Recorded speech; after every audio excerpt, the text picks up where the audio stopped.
राहुल को जब भगवान बुद्ध गए कपिलवस्तु 7 साल बाद बुद्ध बनने के बाद, तो जाने के बाद भगवान बुद्ध आते समय यशोधरा ऊपर से देखती है। देखकर राहुल बोलता है, मम्मी मम्मी, बहुत दिन से पूछते हैं पापा कहाँ है, पापा कहाँ है, मेरा पापा कहाँ है, कौन है?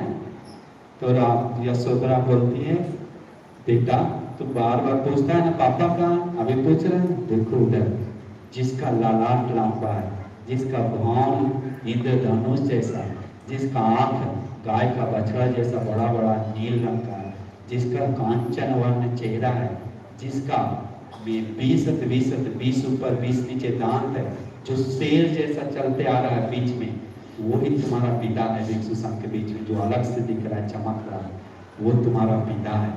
ऐसे एक एक बताता है। में